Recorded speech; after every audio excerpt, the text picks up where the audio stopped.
This video will walk you through how to enter a matrix into your graphing calculator. You'll notice in this video I'll be using the TI-84. Doesn't matter if you have the 84 or the 83, all the button presses will be the same. It's just a matter of your screen looking slightly different once you input your values. So before we do that, we are going to go ahead and clear our calculators and clear the memory inside of them. So that way you have a fresh slate to work from and you don't have all this random extra data inside of it.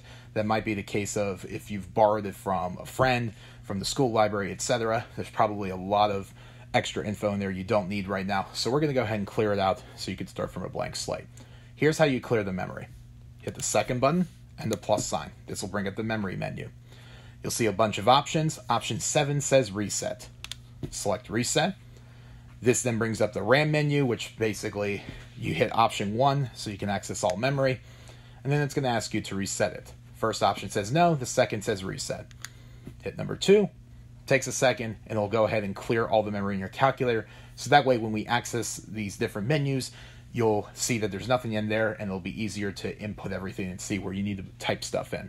So hit clear, takes you back to the main screen, and now we're ready to enter in our first matrix. So to enter a matrix into the calculator, you need to access the matrix menu. So to access the matrix menu, you'll see the word matrix above the X to the -1 button, which is also known as the inverse button. To get that word matrix to do anything, hit second.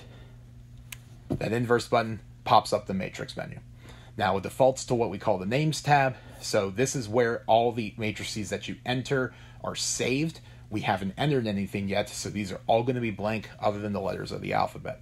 So in order to enter a matrix, we need to scroll over to edit. You'll see the same looking menu, except you'll be able to go ahead and enter a matrix. So you notice there I just pressed enter.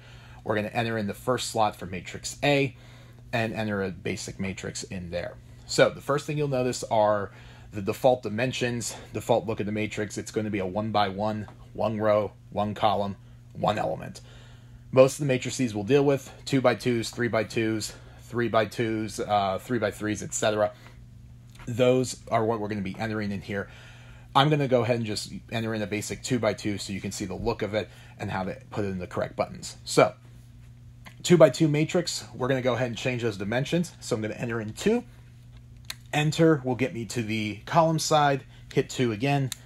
I'll hit enter and you notice the matrix updates itself. 2x2 matrix, and now I'm ready to put in all the different elements. So I'm just going to go ahead and put in 1, 2, 3, 4 as my elements. You'll notice as I enter these in, so it starts in the top left, so I'm going to put in 1, hit enter. It takes you across the rows first from top to bottom. So notice that as you're typing things in, be sure you're going across the rows from left to right to put these in order. So again, I'm going to hit 2, enter, 3, enter, 4, enter, and it'll take me back to the top left. Now, if you do make a mistake, you can use your cursor to scroll around, and that's absolutely fine. But if you enter in that order, just keep hitting the enter button. You'll get it to look like it does on your paper or whatever else you're copying from. So in order to do stuff with this matrix here, we need to quit out of the menu first. So in order to quit, second, the mode button, you see the word quit above it, takes you back to the main screen. Now we're going to go ahead and actually show that the matrix that we entered is correct. So that way when we do things with future operations, you'll be able to enter it correctly in your calculator. So to show that your matrix actually is entered correctly, second and that inverse button, get back to the matrix menu.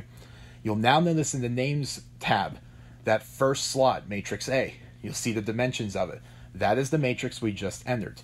So as you do problems here that require a couple of different matrices, you'll see that, matrix B, you might have something saved, matrix C, etc. The calculator will store those matrices for you so you don't have to constantly re-enter them every single time you're doing certain operations. All I'm going to do here is if I want to use a matrix that's saved, highlight it and just hit enter. You'll see matrix A's popped up on the screen. So let's see if it matches 1, 2, 3, 4 by hitting enter. And there we have our matrix 1, 2, 3, 4. This will be helpful as you go ahead and do different operations, inverses, determinants, and other matrix-related topics. You'll be able to use them in your calculator, and you'll see down the line here how you can enter those things in the calculator. But for right now, that is how you enter in a matrix into your graphing calculator.